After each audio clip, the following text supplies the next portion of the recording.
again, happy Sunday. I want to share something. I hope this will be short, but I believe God will speak to us, even in this short message. No? Allow me to start with this question. Okay? Question is, nayaya ka na ba na kahit sobrang busy mo, napasama ka pa din? I don't know about you, but madalas po sa mga estudyante pa lang tayo, o kahit estudyante pa lang, no? Or maybe nagtatrabaho ka na, nayaya ka, pero kahit sobrang busy mo, kahit marami kang gagawin, napapasama ka pa din. Di ba? Parang, I don't know, dahil sa marami kang gagawin, pero dahil sobrang, minsan napapasama tayo siguro dahil kasi siguro importante yung nagyaya sa atin. Di ba? Dahil, sige, sasama na ako sa'yo dahil importante ka sa akin, gusto ko makapag-spend ng time with you. And maybe, importante yung gagawin, di ba? Siguro mas importante yun, na-realize mo lang na mas importante yung gagawin na yun. Or maybe, somehow sige, try ko lang, try giving it a chance. Sige, matry ko naman tong bagay na to kahit busy ako, maka-relax man lang, ganyan, di ba? Kasi madalas ako, nung iniisip ko po yun, na-realize ko po na the more, di ba, habang tumatanda po tayo, the more we become busy kasi akala po ng mga tao, di ba, na pag sige, gagawin ko na lang yan pag nagkaroon na ako ng oras. Gagawin ko na lang yan kapag libre na ako, pag pwede ko nang, alam mo yun, pag naayos ko na yung oras kung saan ako na lang gagawin yan. But sabi ko nga, na-realize ko na the more na tumatanda po tayo, the more tayo nagiging busy, mas lalong dumadami yung responsibilities natin, di ba? Nung estudyante, eskwelahan lang yung iniisip mo, yung pag-aaral mo lang. Nung nagka-trabaho ka na, siyempre iniisip mo na 8 to 5 na yung work mo, di ba? Tapos, so nauubusan ka na ng oras, 'di ba? Tapos yun nga, nagkaroon ka na ng asawa, nagkaroon ka ng anak, sobrang nauubos na yung oras mo. But sabi ko, I just realized that the busier we become, the lesser and lesser time we allot to the most important things in our lives. Nakakalimutan na so nangyayari sa sobrang busy po natin, hindi natin na-realize na yun mga pinaka-importanting mga bagay, yun yung nasa-sacrifice natin. Diba? Dahil sa sobrang busy natin, sa dami ng gagawin natin, yung kung ano pa yung mga importanteng mga bagay, yun yung set aside natin. I don't know about you, but diba minsan, kung sino pa yung nakakatulong sa atin, dahil sa sobrang busy natin, hindi natin sila nakakausap. Diba? Kung ano pa yung, alam mo, na nakakatulong sa'yo yung pagbabasa ng mga libro or even yung Bible, diba? Minsan, yun yung talaga, dahil sa sobrang busy natin, yun yung nasa-sacrifice natin na isa-isang tabi natin, diba? Aminin man po natin o hindi, ito totoo, kahit po ako, no, na sa sobrang busy natin, minsan sa sobrang patong-patong na lahat ng gagawin natin, ang unang-unang nasa-sacrifice po is yung oras natin sa Panginoon. Po, o sigo ako na lang po yun. Di ba? But kahit dahil sa sobrang busy po natin, number one na nasa sacrifice na, sige Lord, sorry po, hindi ako makakapagbasa muna ng Biblia ngayon kasi kailangan ko magluto o late na ako nagising and all. So si God yung unang nasa sacrifice. But you know what, I want to encourage every one of us, okay? Kasi yung team po, yung team THEME, okay, ng book ng Hebrew, 'di ba? Kasi yung Hebrew, alam po natin na yung book po ng Hebrews, hindi po alam pa rin kung sino yung nagsulat diyan. Basta alam lang po is mahilig po siya magkape kasi Hebrews po. Anyway, so yung team po ng Hebrew is yung let us word, yan, let us. Ito po yan. So yung let us, again, yung let us is he is encouraging everyone. Okay, let us come together, let us do this together. Kasi bakit? Gusto niyang i-compel, gusto niyang i-push talaga, tara gawin natin tong together kasi ang hirap nga na tayo lang mag-isa, di ba? No, sabi po dito, diba, allow me to read, sabi, coming together is a beginning, keeping together is progress, working together is success. Diba? Kapag nagsasama-sama po tayo together, simula pa lang yan, pero the more na tinutuloy po natin to, nagkakaroon po ng progress, alam po natin may ginagawa ang Panginoon, di ba?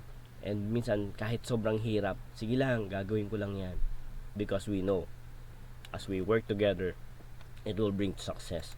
Also, sabi po dito, I don't know if you can read this. Every time I look at the keyboard, I see that you and I are always together, di ba? Yun yung mga yung mga pasweet na tao, di ba? But again, sabi ko nga po, yung pinaka-team ng Hebrews is let us coming together or encouraging one another na magsama-sama pa rin kahit po ano pang mga ginagawa natin or kahit ano pang mga persecution na nangyayari that time. But I want to summarize it kasi yung let us po sa Hebrews is parang about 12 to 14 na let us na statement. But I will summarize this into 4 at bibilisan ko lang po. Number 1, let us na ano po doon is sabi diyan, let us fix our eyes on Jesus. Okay? Allow me to read Hebrews 12 verse 2. Let us fix our eyes on Jesus, the author and perfecter of our faith, who for the joy set before him endured the cross, scorning its shame, and sat down at the right hand of the throne of God. Sabi po sa ba't po yun nabanggit? Kasi yun po yung pinangahawakan talaga natin that we need to fix our eyes on Jesus. Yun po yung faith natin. And sabi po sa John, 1 John 5:4, for everyone who has been born of God overcomes the world, and this is the victory that has overcome the world, our faith. Yung victory po, yung kapanalunan, okay, na ma-overcome po natin yung world. Paano po mangyayari yun? Because of our faith. That's why we are fixing our eyes on Jesus. Next verse, sabi po sa Hebrews 4:14, therefore, since we have a great high priest who has gone through the heavens, Jesus, the Son of God, sabi dyan, let us hold firmly to the faith we profess. Let us hold, panghawakan po nating mabuti yung hope na meron po tayo. That is our faith in our Lord Jesus Christ. Next verse, sabi po, Hebrews 10:23, let us hold unswervingly, okay, to the hope we profess, for he who promised is faithful. Diba?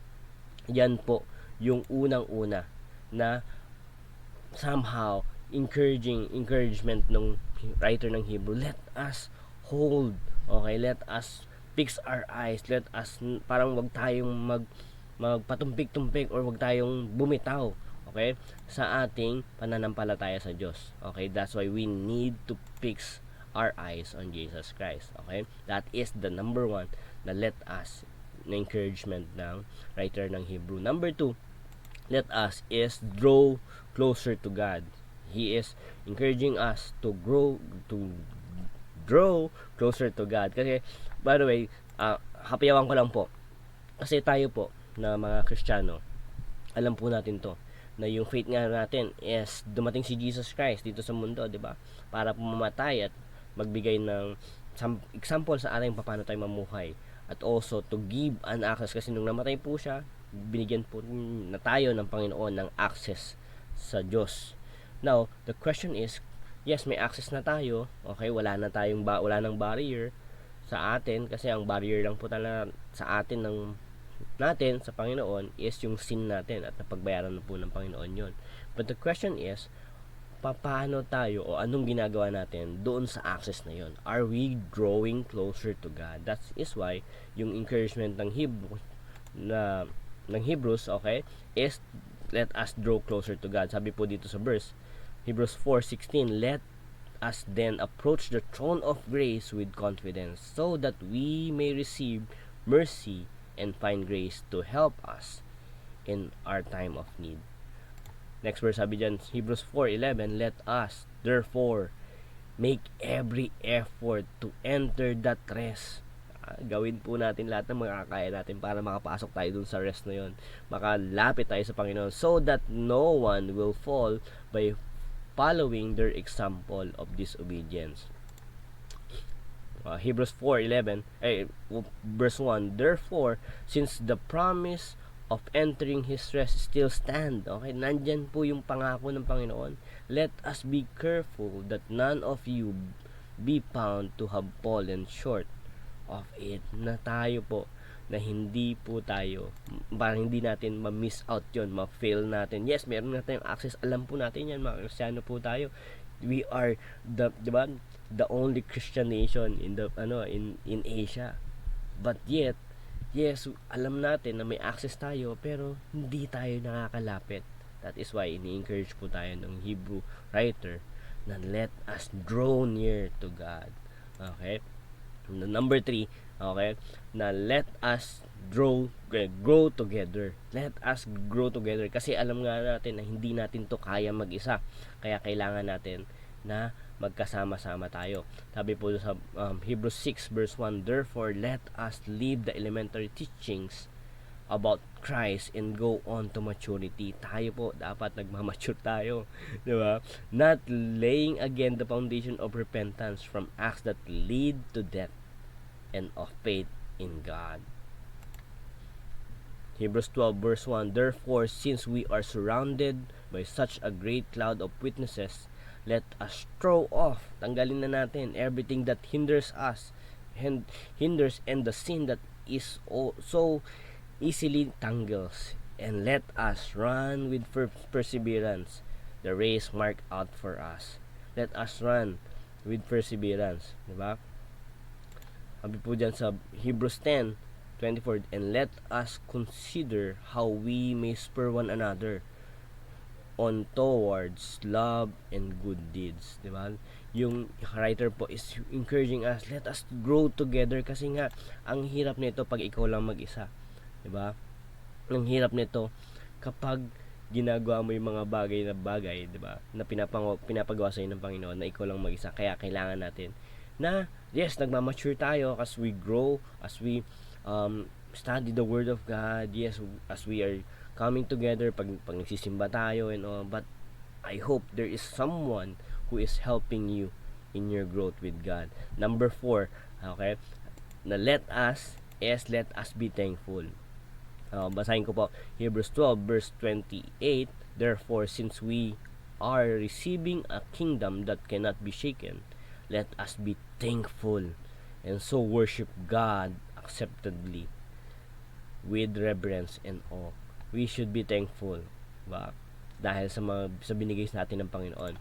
Hebrews 13 verse 13, let us then go to him outside the camp, bearing the disgrace he bore. Hebrews 13 verse 15, through Jesus, therefore let us continually offer to God a sacrifice of praise, the fruit of lips that confess His name. Ano po yung mga yon na bakit nga po tayo ulit kailangan maging grateful? Because God has sacrificed everything to us. And sabi ko nga, actually, lagi ko po sinasabi yun, the enemy of gratefulness is entitlement. Minsan nakakalimutan po natin magpasalamat, kaya po naman nagiging entitled po tayo. Or somehow, na, in the other side, parang dahil feeling natin dapat na itong bigay sa atin, nakakalimutan natin magpasalamat. Then pag nagpasalamat tayo, mapapaisip tayo na, oo nga no, hindi ko naman pala deserve yun, pero binibigay sa akin. And the more na nagpapasalamat tayo sa Panginoon, the more natin na-realize na we don't deserve anything. Actually, if deserve lang pag nag-uusapan, hell po yung mapupunta sa atin. But thank God, He gave us this grace na sinave niya po tayo. At as I summarize, sabi po dito, let us fix our eyes on Jesus, let us draw closer to God, let us grow together, and let us be thankful. Bakit po? Again, sabi as I end, Colossians 3:23, whatever you do, work at it with all your heart, as working for the Lord. We're doing this because we are working for the Lord. We are growing together. We are fixing our eyes together. We are being thankful because this is for the Lord, not for human masters, since you know that you will receive an inheritance from the Lord, because we will receive this reward. It is the Lord's Christ you are serving. We are serving our living God, the Master, and the one who, parang ano yan, God, the one who creates the Word, creates each and every one of us, but at the same time, the one who sacrificed Himself for us, para tayo magkaroon tayo ng magandang buhay, para tayo maranasan natin yung pagpapala niya, yung goodness niya and faithfulness niya. That's why I want to encourage each one of us. Let us always, kahit ano pa pong mangyari, paglaban po natin to. Let us fix our eyes on Jesus. Let us grow together. Let us, diba, grow closer to God. Lumapit po tayo sa Panginoon. At the same time, let us always be thankful. Why don't we pray? Lord, maraming salamat po. Because of this access na binigay mo po sa amin. Lord, again, as we are always saying, hindi po kami karapat-dapat. But you are so good to us. Even you gave yourself to us, God. Lord, maraming salamat that we can come to you, Lord, that no matter what happened sa buhay po namin, ano man pong pangyayari na nangyayari or ganap namin sa buhay, God, nandyan ka pa rin. You're still faithful to us, God. Lord, thank you, Lord. I pray that you will help us, God, to always fix our eyes on you, Lord, na makita ka po namin sa lahat ng sitwasyon, na makita po namin yung galaw mo sa bawat isa po sa amin, Panginoon, sa bawat ganap ng mga buhay namin, God. Lord, we pray, God, again, yung access na meron po kami sa iyo, God. Lord, we pray na hindi po namin ma-take it for granted, but we will always grow closer to you. We will always move forward and at least act in faith, Lord, na lumalapit po kami sa iyo, didepend po kami sa iyo, God, dahil ikaw yung aming Diyos. God, we even pray, Lord, bigyan mo pa po kami ng mga tao na magagabay po sa amin, natutulong sa amin para mag-grow pa po kami sa aming relasyon sa iyo, Panginoon. Lord, again, even this time, we say thank you, Lord, sa lahat-lahat ng mga binibigay mo po sa amin, Lord, at even thank you, God, for what you will do sa amin, not just today, but also, God, in the future. God, marami ka pa pong gagawin sa bawat isa po sa amin, and we're excited to that. God, we declare this in Jesus' name we pray. Amen and amen.